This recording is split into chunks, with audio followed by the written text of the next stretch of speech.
Now, before I end on Gebser here, I did want to give a couple of thoughts with regards to, it just seems just as Gebser announces the integral structure after World War II, and really celebrates it, such is the case, really, I think, with most philosophers and historical discussions. Just as it's being announced or celebrated, it is actually probably about to vanish, and or has just quite literally passed. And waking consciousness is an articulation through concrete culture of what is already past. And as Gebser talks about Jung and Freud, they are ultimately in the game of rationally in an exterior analysis, which of course is always away from singularity. And that's an interesting way of looking at historical change. And again, how Gebser, who's doing an exterior analysis here in his philosophy of this new epoch, is perhaps integral to understanding that it's actually came to its end. And this is exemplified, I think, with again that idea of the electric icons and hypermodernity as an electric technological light speed, where again we're flattening the images and becoming more electric in our relationship with screens and the 2D avatars that we present ourselves as.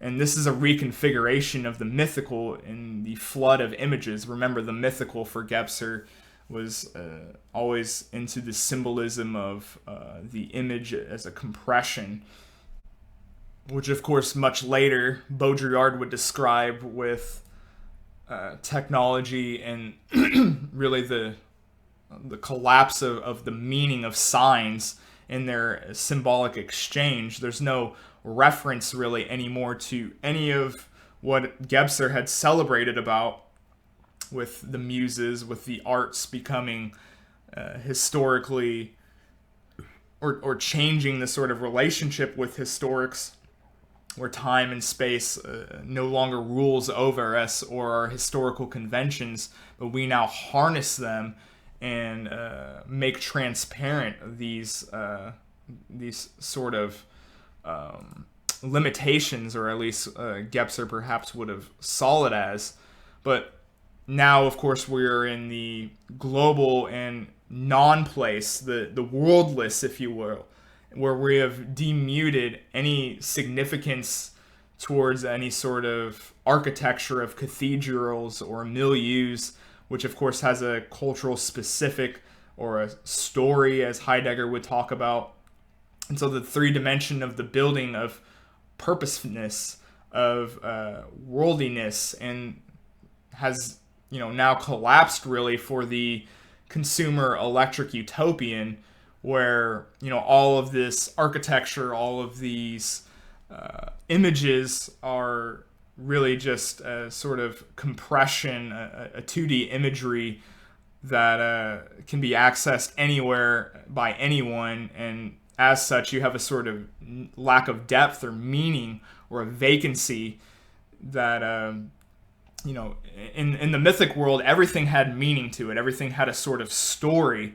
But now, of course, after the fourth dimension, if you would like, or the aperspectival mode here, we now see the lack of depth of culture, and really the birth of this sort of global shopping mall. The mythic landscape was of Platonic ideas, or if you would like, Deleuzian intensities that were realized through cultural artifacts by buildings, books and literature, works of art, and had a sort of vital phase, and the translation to 3D space and the 2D image world of images that contain meaning and significance, that give us a sort of cognition sense or mapping of behaviors and organization through time and space. The mythical structure we see today is nothing like this. It's meaningless, and it's one of viral images that proliferate in advertisement, which Baudrillard points out as a sort of cancer of pointlessly replicating itself until the host is destroyed in its own repetition of meaningless images. And then I want to discuss violence, such as the Hebrews with Joshua and the conquest of Jericho. Religion, such as Christianity, starts with the violent sacrifice of Christ, and now is, of course, made meaningless in the hypermodern sphere today, where violence is always described as senseless, as this act to respond to nihilism.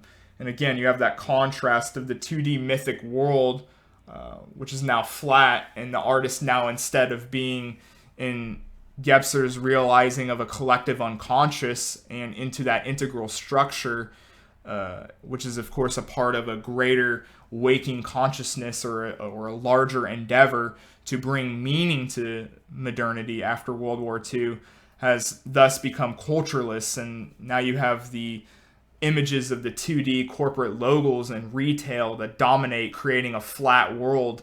And so the role of the artist is to ultimately try their best to immunize themselves away from the city and all of these interior, vacuous worlds, if you would like.